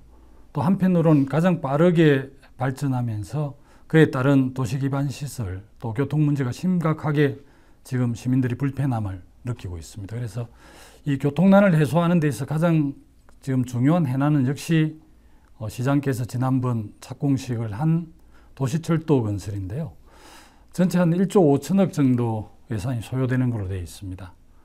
LH공사에서 한강 신도시 개발 이익금에 따른 초과 이익에 따른 배당금으로 1조 2천억을 부여하게 되어 있고 나머지 이제 3천억 정도를 국비를 확보해야 하는 것으로 되어 있는데요. 이 점에 대해서 우리 김성현 후보께서는 어떤 고민을 하고 계신지 좀 알고 싶습니다. 자, 김성현 후보 1분 내로 답변해 주시기 바랍니다. 김포의 교통 문제가 많이 어렵다라는 것은 모두 공감하는 바이기 때문에 그에 대한 대책을 세우는 것은 너무도 필요합니다. 그래서 도시철도가 생긴다라는 거 기대하는 바가 있습니다. 하지만 지금 염려되는 것은 무엇이냐 하면 이게 연계교통망과 더불어 종합적인 대책을 고려하고 그것이 동시에 같이 개통되는 그 시스템을 마련하지 않고 그래서 갑자기 하나하나 따로 만들기 시작하면서 그 완공 시기가 다 달라지면 그것이 체계화돼서 국민들에게 도움되는 피부에 와닿게 하려면 굉장히 어려운 일이거든요. 이런 문제 종합적인 고려가 함께 이루어질 필요가 있다라는 생각을 하고요. 또 하나는 항상 좀 우리 정치인들은 그런 말 많이 합니다. 조기 개통 이런 말씀을 하시는데 저는 조기 개통이 중요한 것이 아니라 안전한 개통이 중요하다는 생각을 하거든요. 그러니까 우리 국민들이 지금 매우 불안해하는 이 상황을 함께 넘어가기 위해서는 함께 종합적인 고려와 고민을 같이 했으면 한다라는 그런 생각을 갖고 있습니다. 자, 이번에는 다시 김두관 후보가 김성현 후보에게 1분 내로 반론 또는 보충 질문 해주시기 지하철 바랍니다. 사고 또 최근 소방 헬기 추락 이런 사건들을 보면서 또 세월호 참사를 보면서 정말 많은 국민들께서 안전에 대한 여러 가지 고민들을 많이 하시는 것 같습니다. 사람보다는 돈에 훨씬 더 가치를 두는 우리 정치 사회 구조가 있는 한 저는 세월호 참사가 거듭 반복된다라고 저는 확신을 합니다. 이런 측면에서 김성현 후보께서 지적한 시민의 안전 문제는 가장 최우선 고려돼야 한다는 생각을 갖고 있습니다. 저도 11년 전 행정자치부 장관을 하면서 소방본부를 소방방재청으로 승격을 해서 정말 국민의 생명과 재산 안전을 가장 우선시하는 그런 행정자치부를 운영했던 경험도 있습니다. 최근에 세월호 참사를 맞이하면서 해경을 해체를 하고 또 여러 가지 정부 조직법을 개편한다고 이야기를 했는데 안전과 관련해서 해경 해체에 대해서 어떤 입장을 갖고 계신지 묻고 싶습니다. 자, 김성현 후보 해경 해체 말씀하셨습니다. 자, 답변해 주십시오. 그러니까 문제가 터졌을 때 그것을 해체로 해결을 하는 것, 해체해야 될 기관 참 많습니다. 청와대도 해체해야 되는 것인지도 모르겠습니다. 정말 하고 싶은 것이 무엇인지를 다시 생각해 보았으면 합니다. 해경 사실 이번에 여러 가지 미비점을 많이 보였습니다. 그것 때문에 살릴 수 있는 아이들을 살리지 못한 것 너무 아프고 힘듭니다. 그러면 그것이 해체가 아니라 거기에 더 강화된 시스템과 더 많은 재정과 그리고 책임까지 모두 맡길 수 있도록 해주는 것이 더 중요한 일일 텐데 왜 그런 해결책을 꺼내놓고 지금까지도 종합안전망 제대로 갖추지 못하고 있는 건지 걱정입니다. 참여정부에서 종합컨트롤타워가 있었지 않습니까?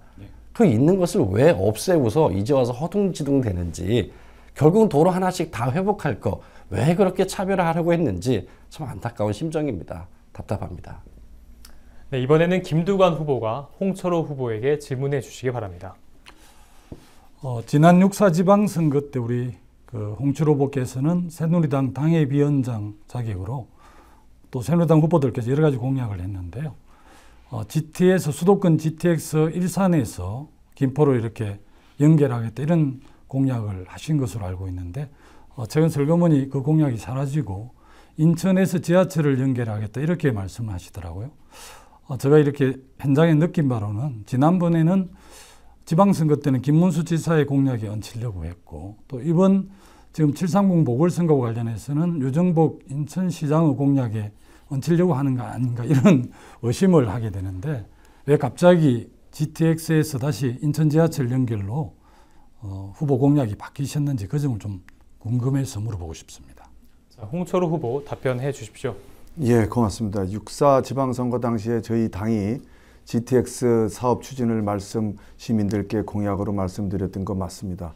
당시에는 이것이 가장 실현 가능하다고 봤고요. 지금은 정치 환경이 바뀌었습니다. 인천시장이 저희 당 소속이었던 또 저희 지역구 국회의원이었던 유정복 시장이 되는 관계로 이제 하고 싶었던 인천 지하철 연장이 가능해졌기 때문에 저희가 이번에는 여러 가지 교통망 중에서 이 문제가 실현 가능하기도 하고 또 구례동, 장기동, 신도시 주민들에게 필요한 사업이기도 하기 때문에 이 사업에 대한 것을 우선적으로 착수하겠다, 또 실현 가능하다 이런 말씀을 시민들께 말씀드리고 싶어서 공약으로 최우선 공약으로 설정했다는 말씀을 드리겠습니다. 자, 다시 김두관 후보가 홍철호 후보에게 반론 또는 보충 질문 해주시기 바랍니다. 그 GTX 사업이 예비 타당성 조사에서도 전혀 실효성이 없다라고 검토를 했고요. 비용 대비 편익, BC 평가에서도 낙제점을 받았습니다. 상당히 한 달 전에 그런 평가를 받은 사업을 왜 공약으로 내세웠는지 상당히 궁금하고요. 또 그 유정복 인천광역시장하고 연동을 해서 지하철을 연계하겠다는 게 실제 김포시의 발전에 얼마나 크게 도움이 되는지도 상당히 좀 의심스럽습니다. 바깥에서 알기로는 유정복 그 의원 또 장관께서 상당히 김포시의 해난에 대해서 많은 역할들을 한 것으로 제가 알고 있었지만 현장에 와서 보니까 전혀 역할을 못했더라고요. 그래서 상당히 저는 놀랐었습니다. 과연 그런 역할을 했던 유정복 시장이 지금 김포시와 그런 문제들을 적극적으로 동의해 줄지도 저는 좀 의심이 갑니다. 그 점에 대해서도 좀 한 말씀 해 주시죠. 자, 홍철호 후보 마무리 답변 해주십시오. 예, 인천 지하철 문제는 아까 말씀을 드렸고 이제 지금 가장 현안인 GTX 중요한 질문입니다. GTX는 그 당시에 BC가 안 나온 거 맞습니다. 하지만 BC 안 나온다는 자체는 아시다시피 비용 대비 편의성이 부족인데요. 인구가 2017년쯤 되면 저희가 50만 시대가 넘어갑니다. 이때를 대비해야 되는데요. 우리 경남도지사 하셨고 장관 하셨기 때문에 너무 잘하실 거라고 생각합니다. 이 공약이라고 하는 거는요. 맨 땅에서는 절대 공약 만들 수가 없습니다. 몇 번의 시행착오, 몇 번의 준비를 거쳐서 얼개라도 있어야 대선 공약으로 만들어집니다. 2017년에는 중요한 대선이 있습니다. 이때 저희가 대선 공약으로 얻어내기 위해서 저는 준비하고 있다는 말씀을 드리겠습니다. 자, 이번에는 진행 순서에 따라 김성현 후보가 주도권을 갖고 진행을 하겠는데요. 1분 내로 홍철호 후보에게 질문해 주십시오. 홍 후보께서 굿모닝 버스 이런 공약하셨어요. 한편 공감 가는 부분이기도 한데요. 그 공약 자세히 보면 남경필 지금 도지사의 공약 베낀 것 같긴 합니다. 하긴 좋은 거는 베껴도 됩니다. 단 그것을 얼마나 잘 실현하느냐의 문제가 아니겠나 싶습니다. 아까 말씀 중에 인천 지하철과 연결하는 문제를 이야기하시면서 단체장이 바뀌었기 때문에 같은 당 소속으로 바뀌었기 때문이라고 말씀하시는데요. 염려되는 건 그런 겁니다. 국민이 필요로 하고 시민이 필요로 하는 것이면 단체장의 소속 정당이 어디든 관계없이 그 일을 함께 도모하고 협의하는 것, 그게 지방자치거든요. 근데 그걸 하지 않고 이전에는 다른 당 자치단체장이었기 때문에 시도를 하지 않았다라는 얘기는 시민들에 위해서 일하지 않았다라는 말하고도 동일하다는 생각이 들어서 매우 걱정스럽습니다. 그런 인식은 좀 우리 바꿔서 여야 없이 국민을 위한 일이라면 함께하는 게 좋지 않겠냐 싶은데 홍 후보님 어떻게 생각하십니까? 홍철호 후보 1분 내로 답변해 주십시오. 예, 그래서 정당의 필요성이 있다고 생각을 합니다. 혼자 하는 정치가 아니라 정당과 함께하는 정치가 그래서 필요한 것이고요. 그리고 베꼈다라는 말씀을 하셨는데요. 이건 이제 베낀 것이 아니고 저희 광역 도지사와 우리 기초단체하고는 같이 맞물려 있는 겁니다. 그것이 별도의 사업을 추진하는 것이 아니고 기초단체에서 추진하고 있는 사업을 광역단체에서는 지원할 의무가 있는 거고요. 또 광역단체에서 하는 사업에 기초단체가 혜택을 입는 것은 당연한 겁니다. 이 굿모닝 버스제도 2분마다 출발하는 좋은 아침 교통수단입니다. 김포의 현재 출근길 교통대책을 완화할 수 있는 좋은 수단인데도 이것을 제가 마다할 이유는 하나도 없고요. 저 자신 도지사와 함께 이 문제 해결에 적극 나서겠습니다. 네, 다시 김상현 후보, 홍철호 후보에게 재반론 또는 보충 질문 해주십시오. 좋은 공약을 또 좋은 정책을 함께 하는 것 매우 좋은 일입니다. 그것을 비난하는 일이 아니고요. 좋은 것인데 문제는 뭐냐면 이 좋은 공약을 실현하려면 그에 따른 재정에 대한 문제나 종합적인 고려가 있어야 되는데 그에 대한 것은 구체적으로 갖고 계시는지가 굉장히 염려가 됩니다. 그래서 이 버스나 이 모든 것들은 종합적인 고려, 시간적인 고려, 재정적인 고려 이런 것들을 다 따져가면서 탄탄히 함께 연구해야 되겠다라는 생각이 듭니다. 그런 의미에서 본다면 단계적 공용제로 가는 것, 그것을 함께 검토하고 준비해야 되지 않을까 싶습니다. 아까 말씀 중에 그래서 단체장이 소속 정당이 같아야 된다 뭐 이런 말씀으로 정리하시는 거에 대해 좀 실망스러웠습니다. 왜냐하면 소속이 달라도 함께 일할 수 있는 것이 지방자치고 주민을 위해서라면 당적을 넘어설 수 있는 것이 정치인의 역할이다라는 그런 의미에서 조언을 드렸던 것인데 다른 말씀을 하시니 결국 다른 이들과 대화하거나 협력하거나 함께하는 노력은 기울이겠다는 의지가 없는 것으로 보여서 걱정입니다. 자, 홍철호 후보 보충 답변해 주십시오. 굿모닝 버스에 대해서 조금 더 보충 설명을 좀 드려야 될 것 같습니다. 굿모닝 버스는 별도의 재원이 많이 들어가는 사업이 아닙니다. 서울을 가까이 두고 있는 곳에다가 환승센터를 만들어서 서로 순환하는 겁니다. 서로 내부 순환하고 또 도시에 서울 진입해서는 또 서울 진입한 곳에서 또 순환해 주는 거거든요. 그래서 이것은 경기도에서 환승센터를 추진을 할 거고요. 저희 지방자치단체, 기초단체에서는 지금 현재도 버스 회사에 유류비 지원을 많이 하고 있습니다. 1년에 몇백억씩 하고 있는데요. 그런 예산 중에서 일부분이 집중돼 있는 그 출근 시간대에 대체 교통수단에다가 더 투입되는 것 뿐입니다. 이 점 깊은 이해 바랍니다. 자, 이번에는 김성현 후보가 김두관 후보에게 질문해 주십시오. 함께 연구하고 함께 대책을 세워야 되는 것, 이건 당과도 관련이 없고 국민만이 가장 중요한 대상이다라는 생각을 좀 갖고 있는데요. 아마도 김두관 후보께서는 그런 부분에 대해서 크게 공감을 하시리라 생각합니다. 정치가 좀 더 많은 사람에게 좀 더 다수의 필요에 맞춘 것들을 잘 이루어감에도 불구하고 결여된, 결핍된 또 부족한 부분에 대한 관심을 잊어서는 안 되는 것, 그런 마음으로 함께 해야 된다고 생각을 하는데요. 교통 문제도 그렇습니다. 이제 거대하게 눈에 보이는 성과, 굿모닝 버스에 대한 이런 것들도 구체적으로 좀 대책을 세워야 되는 부분인데 안 된 것이 있고, 가령 뭐 전좌석제 다 앉아서 가야만 하는 거에 대해서 새누리에서 그렇게 얘기했으나 실제 자당 내에서도 그거에 대해서 벌써 재검토해야 된다는 의견도 나오고 있는 상황이거든요.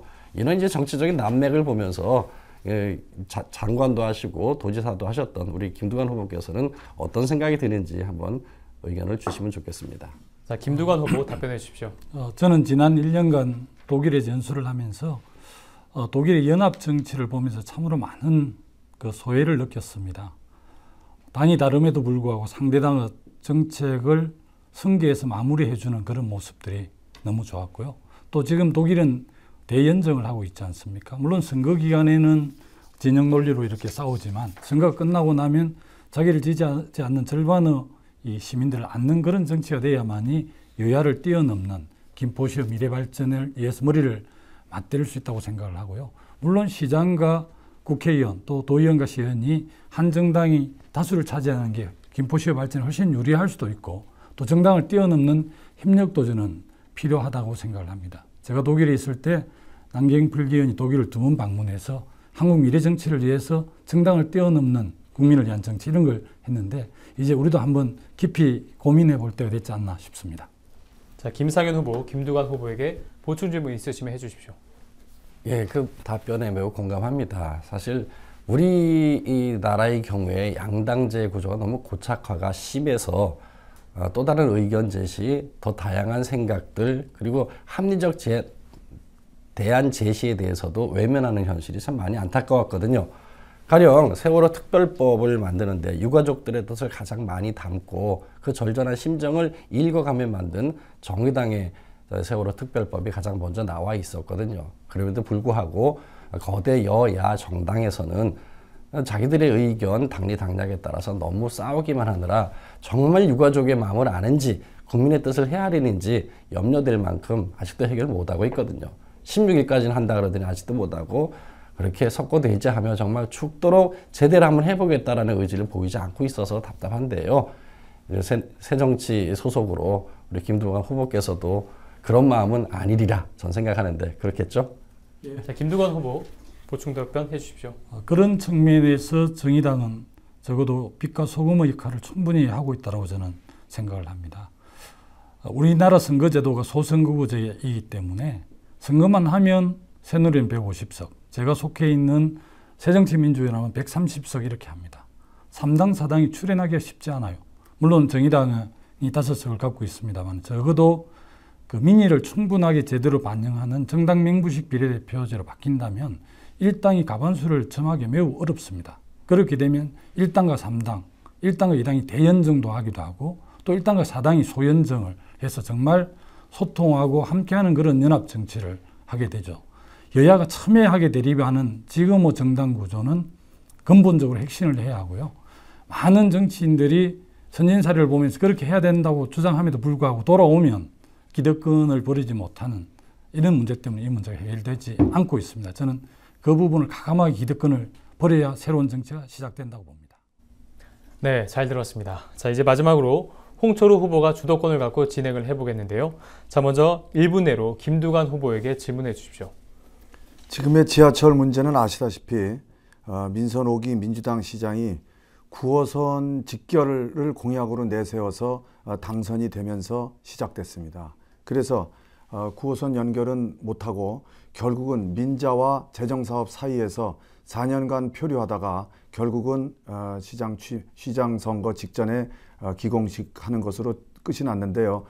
지금 우리가 우려하는 것은 또 그렇습니다. 지금 1조 5천억에 달하는 이 사업비를 가지고 시 예산이 2,100억 정도를 시 예산으로 부담해서 한다고 국토부 승인한 사항입니다.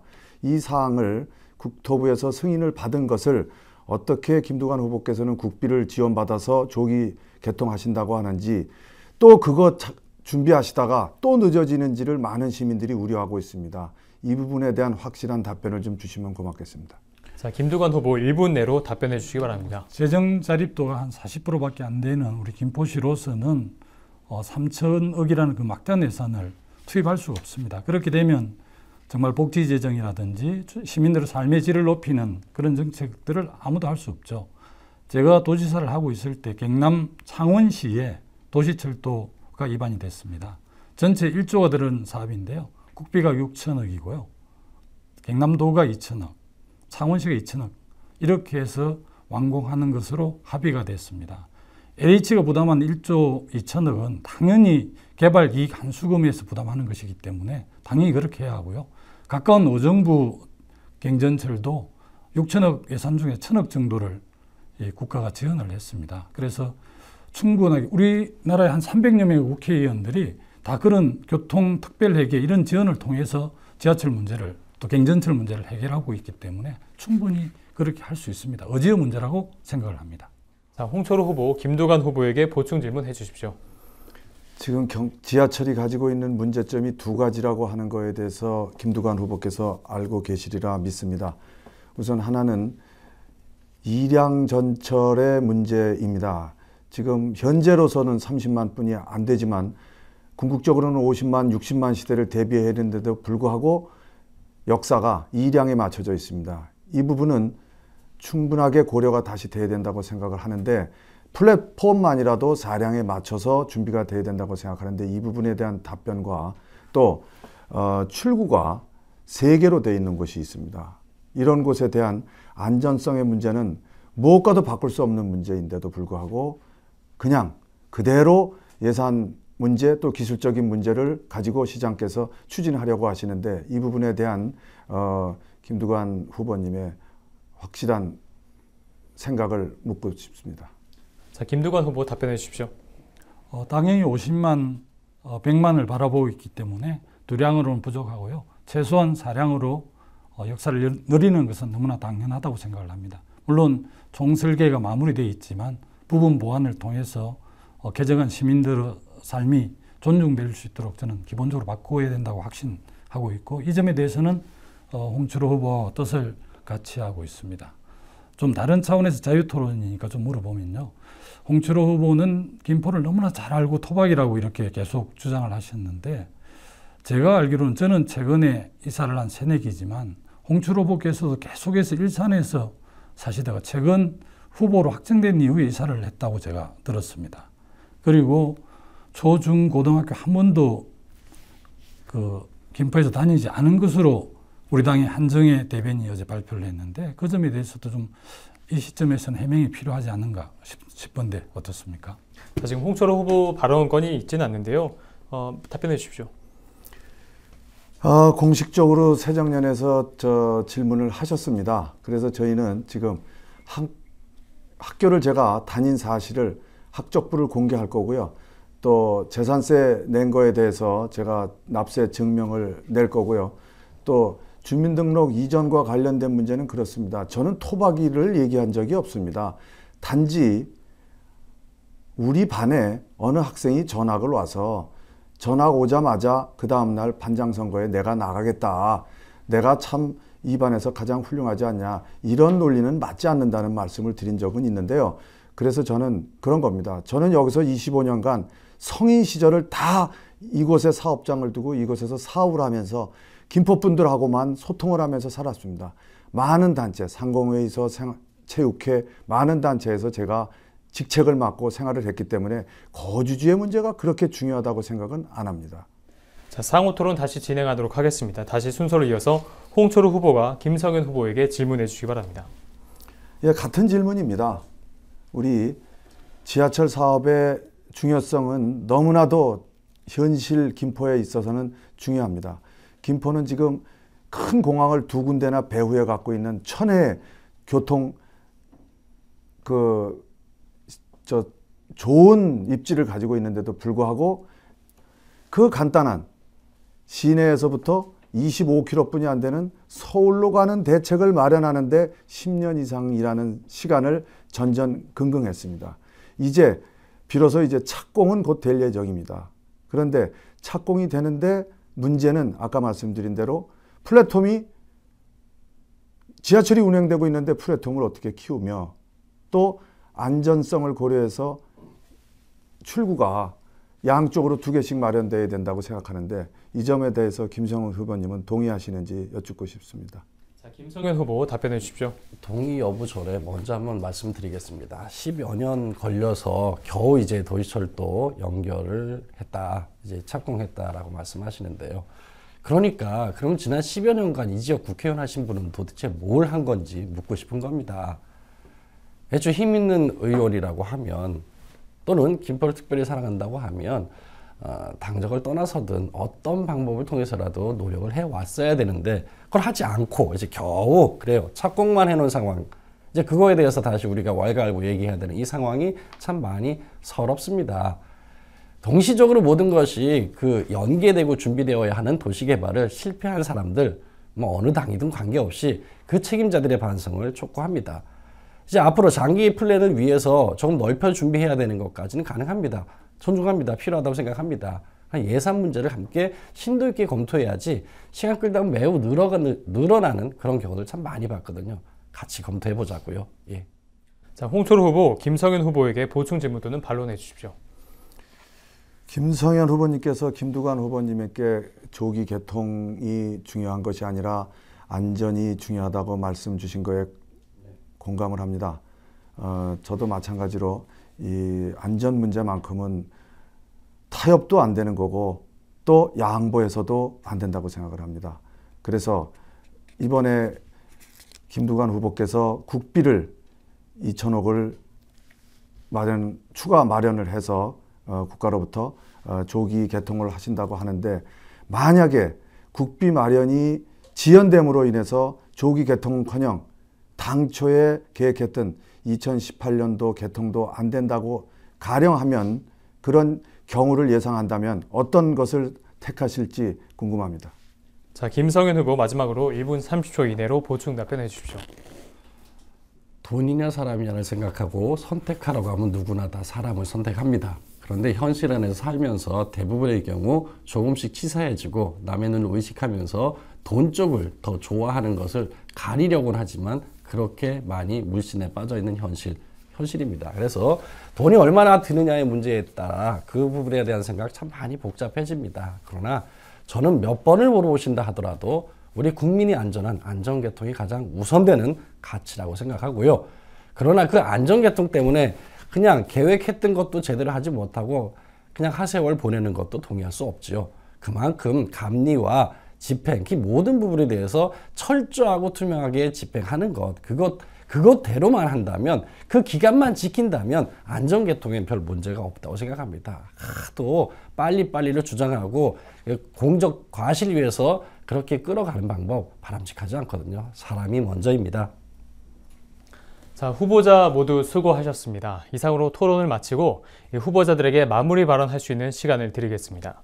자, 미처 다 하지 못한 이야기가 있거나 유권자 여러분께 하고 싶은 이야기가 있다면 자, 2분 이내로 말씀해 주시기 바랍니다. 자, 순서에 따라 기호 2번 새정치민주연합 김두관 후보부터 발언해 주시기 바랍니다. 이제 김포는 정말 새로운 변화와 혁신이 필요로 합니다. 이번 730 재보궐선거는 유정복 의원께서 인천시장으로 갔기 때문에 그것을 메우는 보궐선거입니다.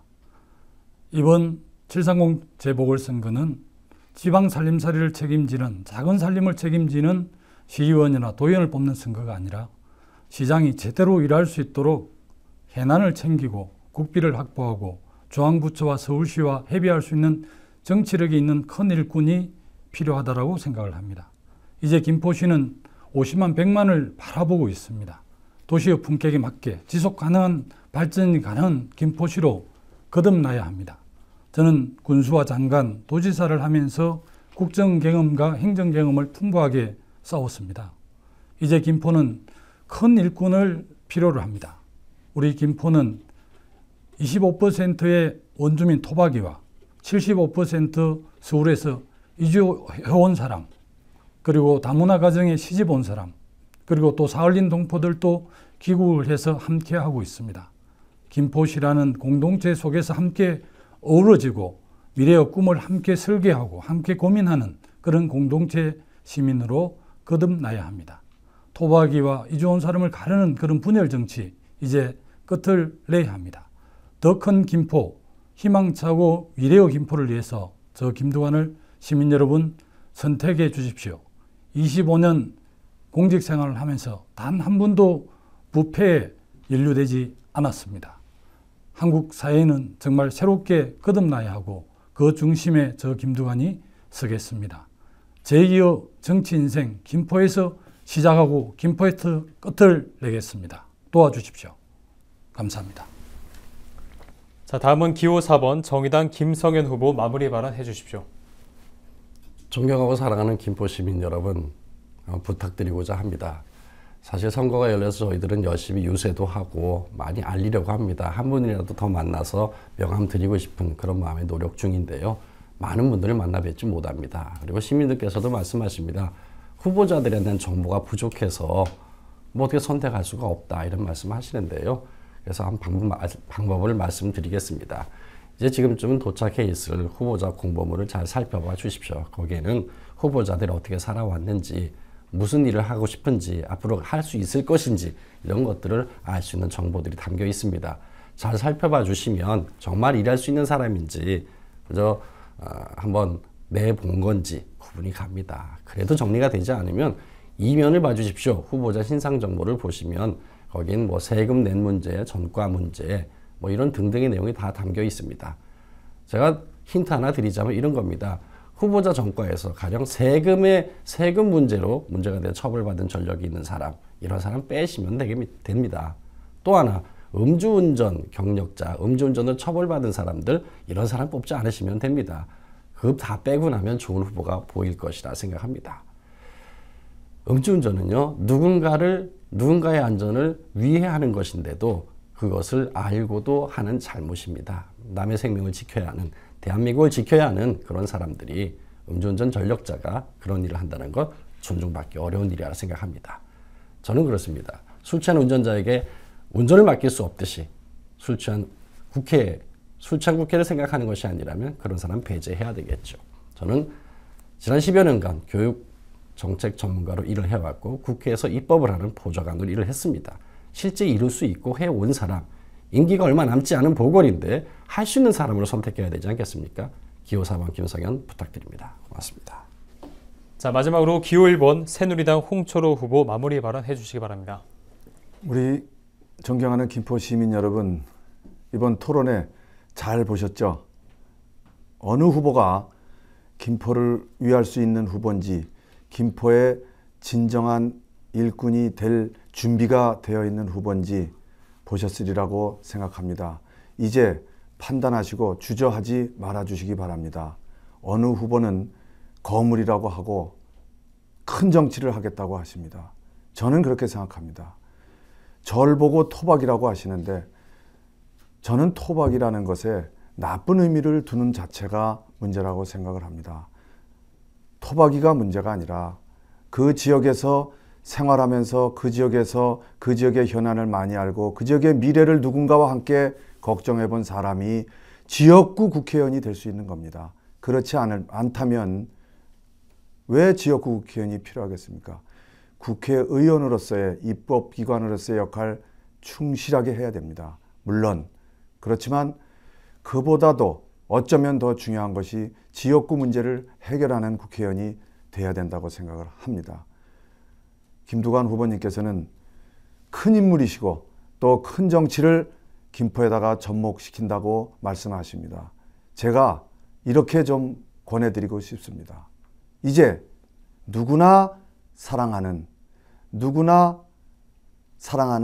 자기 고향을 먼저 챙기시고 그리고 그것을 토대로 해서 자기의 더 큰 꿈을 만들어 나가시기를 권합니다. 이제 홍철호가 일하는 사람의 서비스 하던 사람이 정치 서비스, 제대로 된 정치 서비스를 보여드리도록 하겠습니다. 시민 여러분 감사합니다. 자, 김포시 선거방송 토론위원회가 주관하고 CJ 헬로비전이 중계하는 730 국회의원 보궐선거 후보자 토론회. 시청자 여러분 어떻게 보셨습니까? 이 짧은 시간이었지만 후보자들의 공약과 리더십을 파악하기엔 충분한 시간이 아니었나 싶은데요. 이 시간이 시청자 여러분에게 우리 지역을 대표할 일꾼을 뽑는 데 많은 도움이 되었길 바랍니다. 자, 다가오는 7월 30일 유권자 모두 소중한 한 표 행사하시길 부탁드립니다. 지금까지 시청해주신 여러분 감사합니다.